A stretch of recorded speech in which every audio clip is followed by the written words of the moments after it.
All right, today we're going to dive into a big one, Frank Herbert's 1965 masterpiece, Dune. And look, this is so much more than a story about giant sandworms and spaceships. This is a book that basically rewrote the rules for science fiction, creating one of the most detailed, complex, and, well, influential universes ever put to paper. He who controls the spice controls the universe. Honestly, if you remember one thing about Dune, let it be that. This isn't just some cool dramatic line, it is the fundamental law of this entire universe.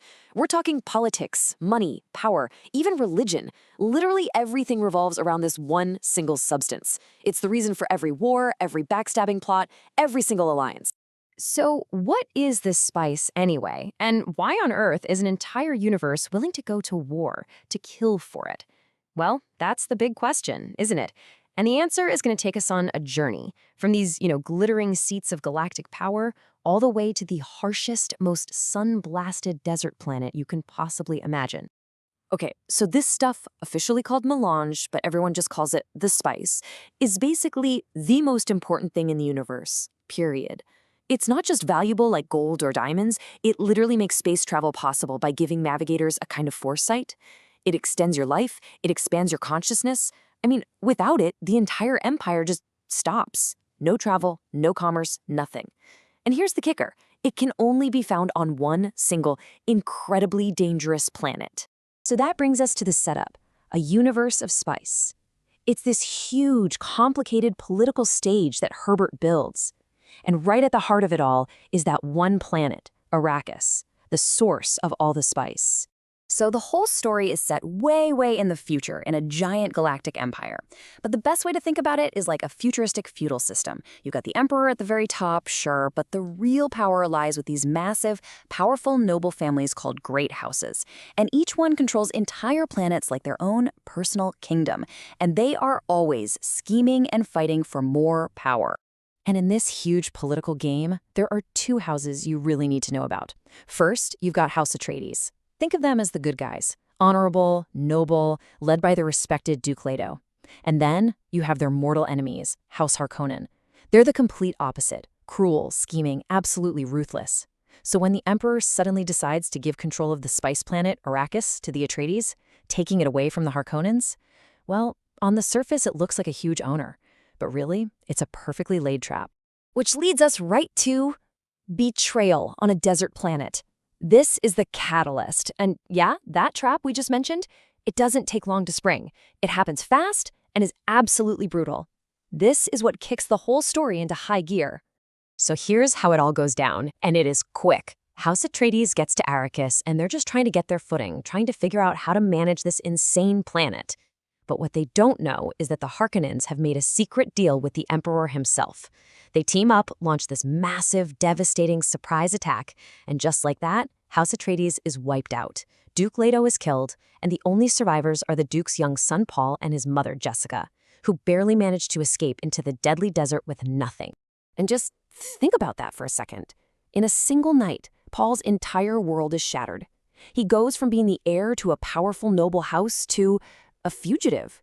He has nothing. No home, no army, no name. He's just a survivor, stranded on what is literally the most dangerous planet in the entire universe. All right, now for the secrets of the sand, the discovery. Because Paul's time out there in the desert, it's not just about survival. It's also this incredible journey of discovery. He has to learn the secrets of Arrakis to stay alive. And this is where we really get to see Frank Herbert's absolute genius for world-building shine. See, the thing about Arrakis, the planet they call Dune, is that it's not just a setting. It's not just a backdrop for the story. It's a living, breathing character in its own right. And that was totally groundbreaking back then. Herbert didn't just say, okay, it's a desert planet. No, he designed a complete functioning ecosystem and then showed exactly how that brutal environment would shape everything. The culture, the technology, even the spiritual beliefs of the people who live there. And this place is just unforgiving. You've got these endless deserts, right?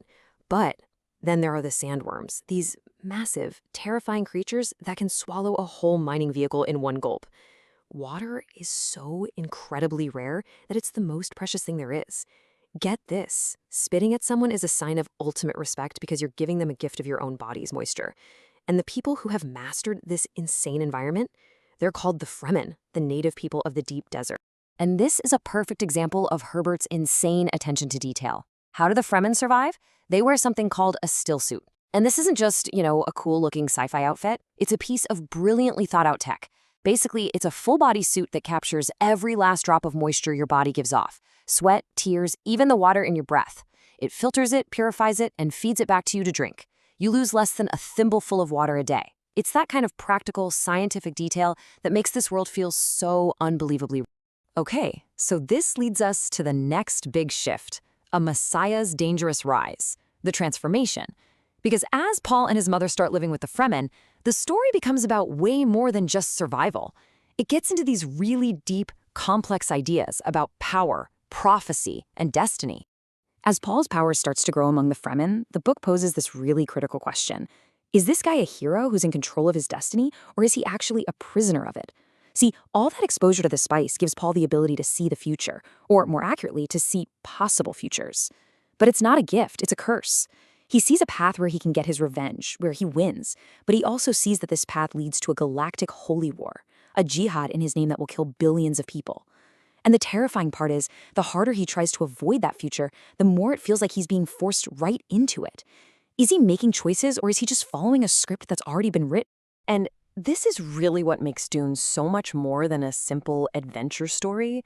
It's using this futuristic sci-fi setting to explore some huge, timeless ideas.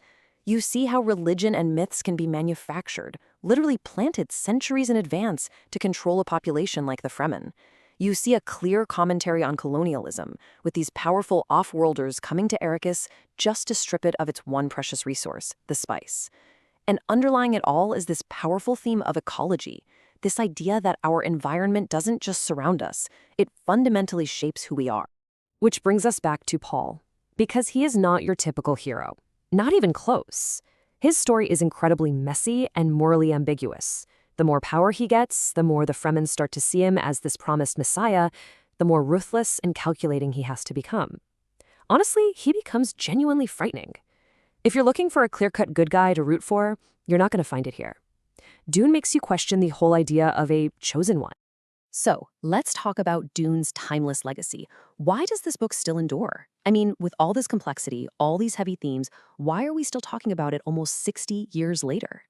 Look, let's be real. Dune is not exactly a light beach read. It can be a tough book to get into. There's a ton of made-up words, the pacing can feel slow at times, and it definitely throws you into the deep end. But, and this is a huge but, the strengths are just on another level.